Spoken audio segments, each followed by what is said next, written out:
Welcome, Internet. I'm Michael Slezak from TVLine.com. I am here with American Idol Season 14 standout Tyanna Jones. Thank you for being here today. Thank you for having me. I have a whole long list of questions, which I don't want you to see because we like to have the element of surprise and feel spontaneous. We want you to feel rehearsed. I'm used to it. Let's go. Awesome. All right. So I want to talk to you first about your pre-Idol life because we know you come from a big family. We know you guys had some financial struggles during your time. And I'm always interested when 16-year-olds try out for this show. Like, you were clearly waiting to try out. Right. Was this something, how young were you the first time that you thought about auditioning for Idol? And when did you bring it up to your parents? And was it like, I'm 16, we've got to go, let's do this? How old was I? I don't even know. I was so young when it came out. I was like 3 years old. So, but actually choosing to audition for it in the first place, we were just looking for things that I could try out for. We're always constantly like looking for things in my city as well as just around. So, and then we found out that American Idol was doing auditions, and then New York and San Francisco were left, of course, and we got the money up, and then San Francisco was the only one left. So we went out to San Francisco, and that's how it happened. Wow.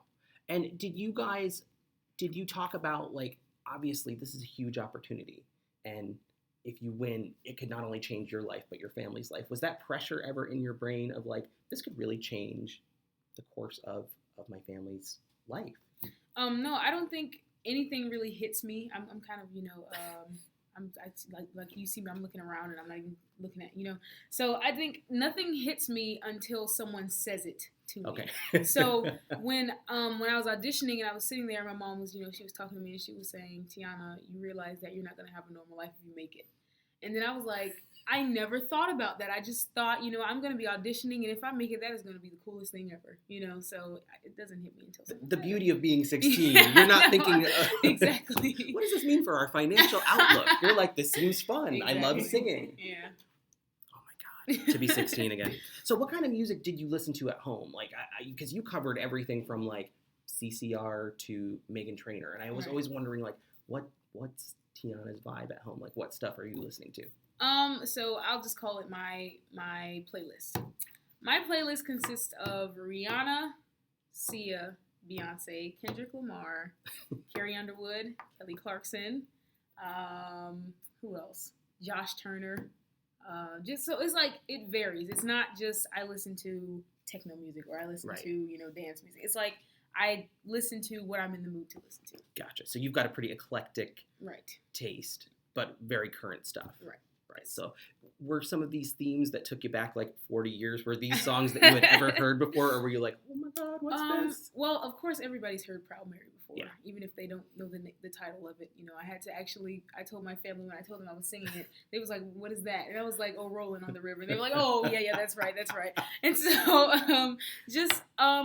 I knew of the songs that I sung, but the only song that I had no idea about was Heaven by Bryan Adams. And I know a lot of people were shocked about that, but I just, when they sung it, I was like, I don't know, but it's beautiful, so I'll sing it. So you decided to do Wings for your audition. Tell me about the experience of picking that song, going into that room. I mean, obviously you sounded fairly relaxed about what your attitude was going in, but when you got into that room, was it at all scary, or are you just sort of immune to that?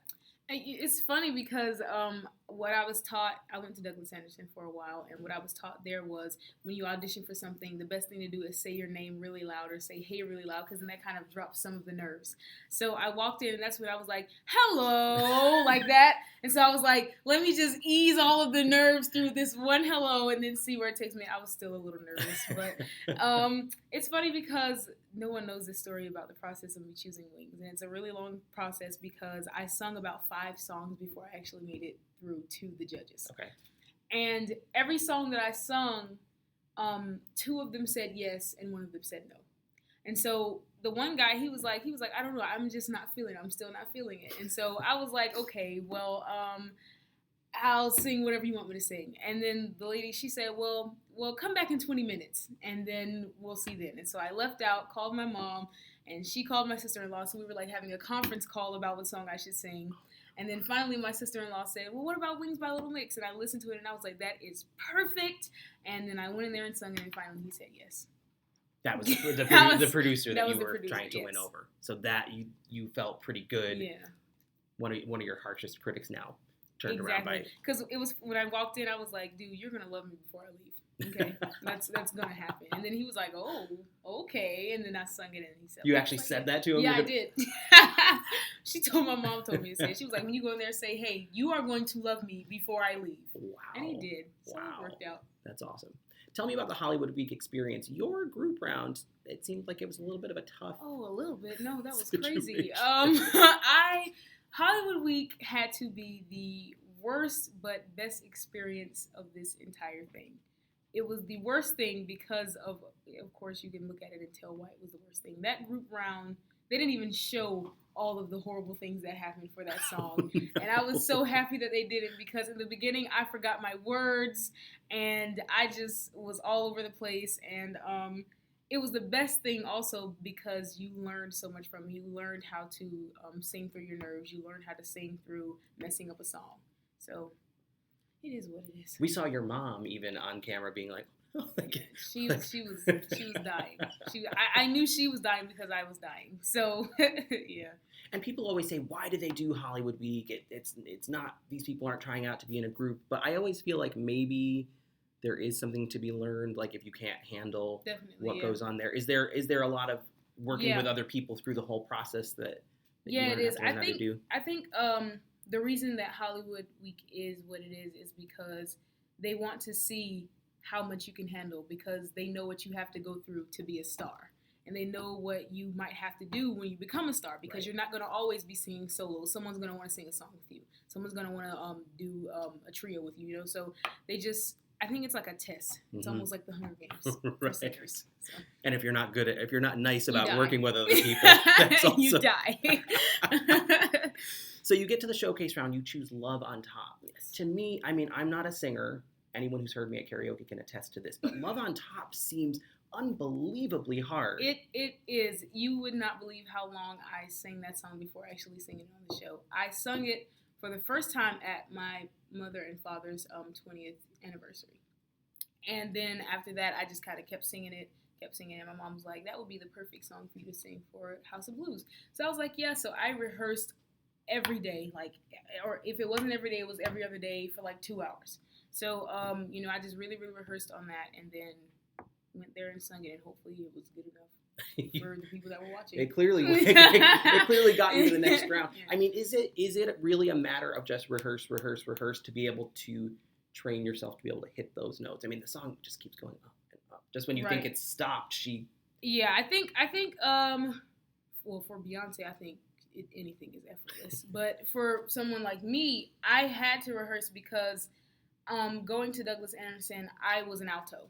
I trained as an alto. I did scales like an alto. I didn't really, work my higher register. So singing that song, I had to really screech until I lost my voice. And then when I got it back, I had to keep doing it. And it can be risky, but at the same time, it helped a lot. I'm not saying please don't lose your voice. I'm not saying that. I'm just saying it's risky. You may think that you're at your breaking point, but if you keep trying, it'll work out. The Detroit rounds, you did Rockin' Robin and Lips Are Moving, both really up-tempo, high-energy stuff. You got good feedback, and I feel like by the time we came out of Detroit, there was a sense of, okay, this is one of the ones to watch this season. Were you aware that you were getting that kind of buzz? Did you ever look online and be like, oh, I'm considered one of the front runners at this point? Of course not. Like I said, until someone tells me that I am very good, I will be like, hey, I guess I'm just, ordinary singer. But of course I thought that I was doing well because I really enjoyed it. Before this show, I had never done fast songs. I didn't do up-tempo songs and running around and whipping my afro everywhere. I was just singing ballads at church. And so finally when I came on the show and they were like, you were young, you need to sing younger songs. Like nobody wants to see a 16-year-old sing a song about being in love. Like that's not gonna happen. So when I started doing it, I really noticed how much more natural I felt when I did it, when I was moving around and playing with the crowd and everything. So, yeah. And Rockin' Robin, that seemed fun. You could feel that. I mean, and I always hate when people have a bad performance and they say, "Well, at least I had fun with it." And I'm like, it's not enough. You can't have fun with it. You need to make us feel that. And I felt like that was a performance where we really felt that energy. Well, thank you. Yeah, that's another song that I really worked on. My mom would take me to the gym and like make me sing it over and over again and dance around at night. When I tell you I'm so lazy, like I hate it, and she'll be like, "Okay, you just don't want to make it then," and then I'm like, "Okay, all right, okay, let's do this." But I rehearsed that song over and over again. Went to the gym, danced around and everything, and it was a lot of fun. And that's got some range too. It gets pretty high. Yeah. Yeah. So running while singing. Yes, on the treadmill, and then get off the treadmill, sing, winded and everything. Get back on the treadmill, run some more, and then sing and dance. So that's amazing. One of my favorites this season was Tightrope. I felt like it's a risky one to do because there's not a lot of range. The verses, it is. But it felt like a star-making moment to me, and everything about it, the outfit, the way you moved across the stage, the way that you sort of just leaned back into those big notes. Tell me about how that performance came about. Like, how did you come up with it? Yeah. How did you come up with the staging for it, etc.? A lot of people compare me to Janelle Monáe. I'm pretty sure that's obvious, but I asked what they would like to hear me sing, and a lot of people said something about Janelle Monáe, and then it started becoming from just any song by Janelle Monáe to Tightrope. So I was like, oh, that seems like a fun song. And when I listened to it at first too, I was just kind of like, because the beginning is so it's like repeatedly that same note over and over again, and I was just like, I can't sing this. Like, and then what occurred to me from my vocal coach Dorian, he told me, well, if you have that one note, I need you to own it. You have to sing that one note like it is all the notes of a scale. You need to sing it. So then I finally got in there and I put my attitude in with it, and I just was like, and it made something out of those notes. Yeah. So. And outfit-wise. Oh, Janelle Monáe, all Janelle Monáe, all of that was Janelle Monáe. I even did the little tightrope dance with my foot, and I just really tried to channel her. Had you been aware that Majesty had covered it? Yes. Season prior? Somebody, Serena came to me and she was like, Majesty did it. Was it last season? Yeah. Last season. And I was like, really? And so I listened to hers and I was like, I gotta kill it. I have to do it the way that Tyanna needs to do it. Yeah. You, speaking of things that other Idol contestants have done previously, you also did Circle of Life, which was a big moment for Jennifer Hudson. Did you know, I mean, maybe you were too young to even have watched Jennifer Hudson's season, but were you aware that that was a big moment for her? Yes, I actually, every time I get ready to sing a song, or I would get ready to sing a song on American Idol, I would listen to not just the original, but many different covers of it. Just so that I wouldn't be mimicking the original version, just so I could have a feel of, of this version, put some of it together and put some of my own into it, so I listened to her, I listened to Zonette, I think that was her name, Right. And when I listened to her, most people, they'll say she wasn't professional, she didn't seem, but when I listened to it, I had the stank face on. I was like, oh my gosh, how do you do that to that song, So I was just like, every time I got ready to sing a song, I listened to someone's cover, and I was like, man, I got to kill it. I can't slack on this song. So, interesting. Yeah. So at that point in the competition, you said you aren't aware of things unless someone tells you. Was anyone saying to you, like, you might actually have a shot to win this thing? Was that something that starts to cross your mind as you're hitting top 9, top 8, top 7, getting in there? Definitely. It was mostly my mom, of course, that was telling me, look, if you get out there and keep killing it, you could win. And then it started becoming, my vocal coaches. If you keep killing it like you're doing it, you could win. And then more people, just kept saying you. And then it was the fans who was tweeting me and saying you could win and stuff. So then I was like, it's funny because you forget it's a competition while you're in it, because it's just, you love to do it. So when you get up there and perform, it's just like you're just performing for an audience. It's not like, I'm being judged, I'm being picked by America. And it's really weird because you have to remember that because it is a competition. Right. But because you're in those chairs that light up. That's the moment when you're like, oh yeah, that's right. That's why I'm here. Did it, when you're hearing that chatter, was it exciting? Did it stress you out? Like, what does it do to your state of mind? How does it affect? I think it's a little bit of both. To hear someone say, you could win, it's really exciting because you know that they're like supporting you and they're saying, hey, you have this stuff to win. And then it's also saying, well, I have to make sure that I have my performances in line. I have to be consistent with my performances. I can't like do good here and then slack here, do good here and then slack way down, So it's like you're constantly thinking this performance has to be either greater or as good as my last. There were a few moments in that portion of the competition where Harry would I think he's probably the toughest Mm-hmm. of the judges, but he would say, intonation, watch your pitch. Yes. What's that like for you at 16 to hear that, and what can you do with that? I mean, is that something that you can work on in this short period of time? There's not a lot of time probably for much of anything at that Right. point. Oddly enough, I love Harry. Harry's my favorite. So when he would tell me things like that, I would take them and I would run with them and I would work on it and I would make sure that next time my intonation is toned or whatever. So just when he would say, things like the comments on in the Circle of Life, when he was saying, he felt like I just yelled through it. I went back and listened to it, and I did do a couple of church screams, so I guess you could see why that was yelling. But even if you don't completely agree with them, you still, because they're more experienced and because they have been working hard on what they do, you still want to listen and say, well, even though I don't agree, let me work on something that I do need to work on. Interesting. So. And did you go back and listen to your performances week in and week out? Because some contestants say to me, I never listened to anything back. And I'm like, how could you not? To me, it just seems like a no-brainer. Yeah, I hate it. I don't like listening to myself sing, because when I listen to it, I sound horrible to myself. And I'm like, dude, why didn't anybody tell me that I suck? So, so when I listen to it, it's kind of like, but it's always good to listen to it, because then you can nitpick out of it and see, like, even if you thought it was perfect, you can still, say, well, next time let me make sure I do that or better. And even if it's, bad, you can say, well, yeah, I need to work on that. That wasn't so pitch perfect. Yeah.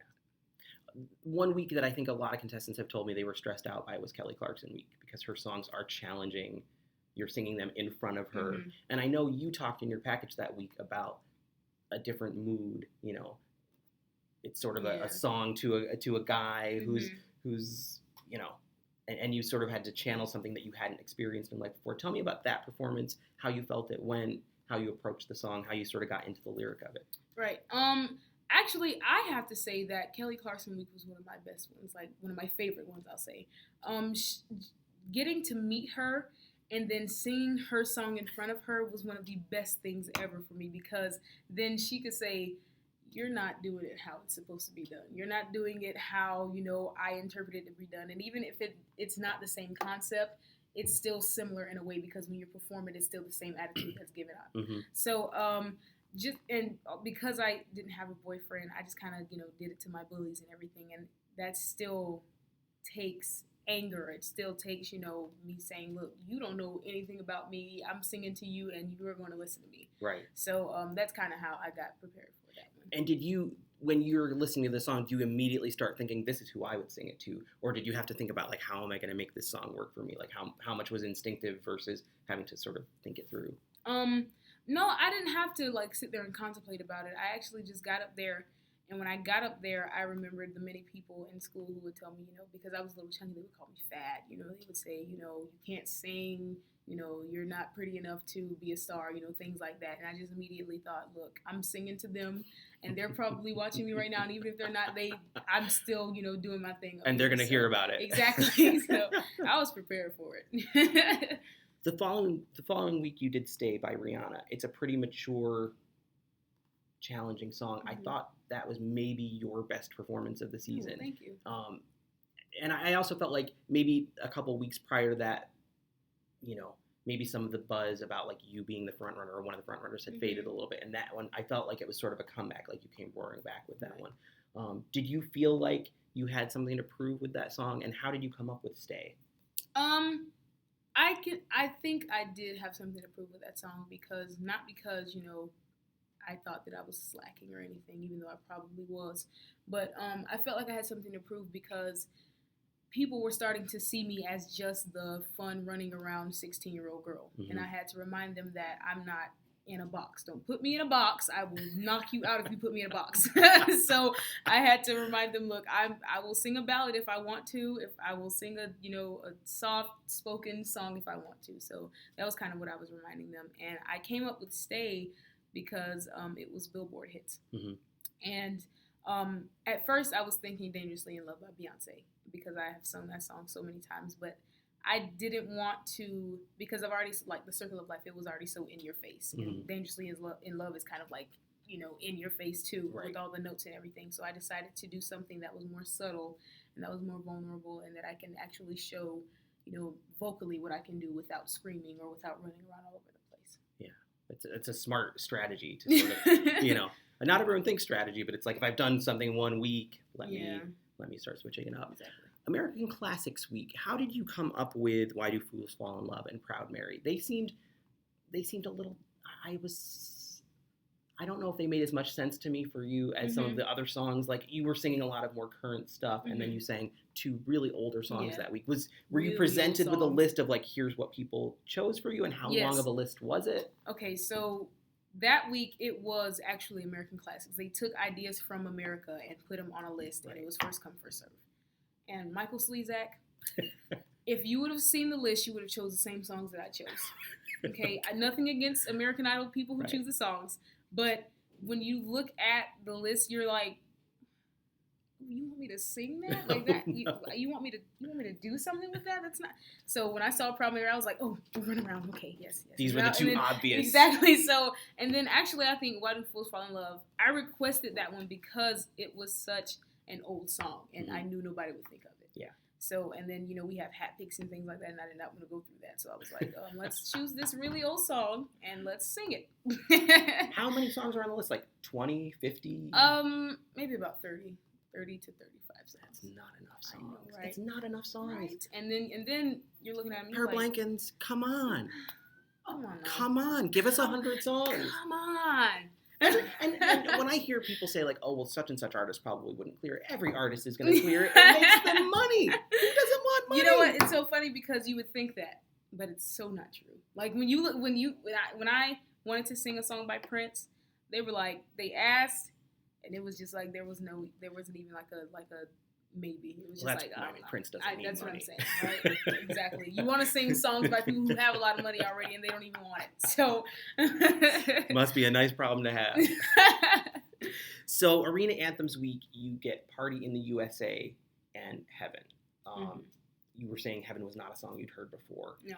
Why Party in the USA? Was it sort of wanting to hit something that was pretty recent after doing 2 old songs? Because Harry was like, I felt like that was sort of a throwaway song.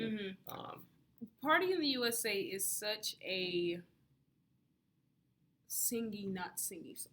It's like it takes a lot of effort to sing it because it's not a singy song. So I think really what it was, because I know that wasn't one of my strongest performances. I think what it was is when I got up there to do it, I was trying too hard to sing a song that you don't have to try hard at all to do. And it came off as, not as good as it could have been, I guess. So, and then choosing it wasn't because I sung 2 old songs. It was more so like, hey, everybody knows this song. It is an arena anthem. She sings it all the time, and, she still sings it now. So, it's just how it's yeah. And a lot of those were not arena anthems. Yeah. Can I just say, though, that to be fair, we didn't know it was called Arena Anthems. We thought. What did they tell you it was called? Stadium something, stadium singles or something like that. Okay. They told us stadium artists. Okay. That's what it was. So people who perform in stadiums is what we were told. Okay. And so when they said Arena Anthems, we were like, you really what? That's amazing. And Heaven, so you hadn't heard Heaven before. Who suggested it? Were there other songs you were thinking about that week? There was another list, of course, that we had, and it was on the list, and somebody said, well, what about this song? It's a really pretty song, and they played it, and I still wasn't feeling it because it was such an old school type vibe to it, and I was like, I don't know if I like that, but then my vocal coach sung it, and I was like, oh, that's pretty. I was like, you sound good. I want to sound like that. So I started singing it, and I felt it after I sang it. So. Were you worried about getting eliminated after that week? After the Arena Anthems week going into the following? Was there a fear at all in you, or was elimination not something you thought about until you were in the weird electric chair? Okay, wait. Question: the Arena Anthems, was that last week? Yeah. Jesus, there's so many things that happen. You forget what you sung. I know, you're probably like, when it seems so long ago. Exactly. Yes and no, because, well, yes, I'll say yes, because I knew they weren't my best. Yeah. I knew it wasn't, the best of Tyanna. And like I explained, Party in the USA already, and Heaven was just such a, even though it's a beautiful song, it's so hard for a 16-year-old to sing it that hasn't experienced it at all. Oh, thinking about our younger years. I know, I'm in them right now. So I would say I was a little scared and a little shaky about my performances, but what can you do? I hated how they eliminated you, though. I wish that they had just saved it till the end and been like, the person eliminated this week because to make you cry and then sing Girls Who Runs the World. Just see, like, how are you going to sing that now, you know? And it's funny because I wasn't even going to cry until they showed that farewell video. And I was like, because when he said it, I was like, no, please just let me sing first. Why would you do that? Right. And they showed it, and of course the tears started flowing. And then I had to sing it. So yeah. And everyone was saying, oh my God, that performance was so good. It was so good. And I felt good about it, but then I went back and listened to it, and I was so pitchy. I was like, what? No, really, though. I feel like I kind of went out with the best that I could go out with. Yeah. So. They should have just played that for the people at home and not played it on stage. You didn't need to hear your exit package. That's your life. He was like, turn around. Come on, look at it. And I was like, no, Ryan Seacrest. No. Ryan Seacrest. But I thought it was so sweet, though, to see that because it really reminds you of where you started, how long ago you started, and how much you have grown throughout the competition. And I think that's really what started making me cry. So tell me, in a post-Idol career, what kind of music do you want to make? What do you... Yeah, because I know Harry asked you at one point after Heaven, he was like, what kind of album do you want to make? And you were like, music like this I'm most comfortable with because it's something I can dance to. And I was like, I think Tyanna might want another crack at answering that. So. Exactly. Oh, you know me so well. No, but my album is going to be so versatile. It's not going to be like this album is going to be all slow songs. This album is going to be all fast songs. It's going to be, this song is fast for this reason. This song is slow for this reason. This song is mid-tempo for this reason. So I'm just kind of, of course, I'm still in the process of knowing who I am as an artist because I'm only 16 and I'm still growing. So just songs, anything that I can sing that will make you connect to the lyrics. Anything that I can sing that will make you connect to what I'm feeling. Do you think a pop record is probably, genre-wise where you're going to end up? Of course. Yeah, I do. Because I think, because pop means popular, I think you can get away with singing it slow or fast. Yeah. So, best thing for me. And how big would you like to be? I mean, we've seen a lot of contestants who don't win the show can have huge careers. We've seen some who don't win the show sort of fade away. Mm-hmm. How big do you think you can get, and what are you willing to do to get there? I personally believe, being biased, that I think I can make it farther than what I think I can make it, if that makes any sense. Mm-hmm. I think what I think about is, me singing at games, me singing, for opening for somebody, and then out of nowhere, breaking out and doing my own tour. But I think that what is going to happen to me is beyond what I can even think about, not to sound cocky or anything, mm-hmm. but just I think it's beyond what I can even think is going to happen. Have the last 3 months of your life sort of been beyond what you thought could have happened? Most definitely, because I never in a million years would have thought that I would make it to the top 5. I thought that people would get tired of seeing me run around and, slap their hand in the crowd and then move this way and then move that way and then go to the middle. So I thought people were going to, get tired of that, but they didn't. And now they're going to get to see you do it on tour this summer. I know. So exciting. That's pretty awesome. Get your ticket. Yes. AmericanIdol.com. I'm sure the dates are there. They are. Well, we appreciate you coming in today. Well, thank you. Wish you the best of luck in the future. Thank you. And now I'm going to hit the stop button.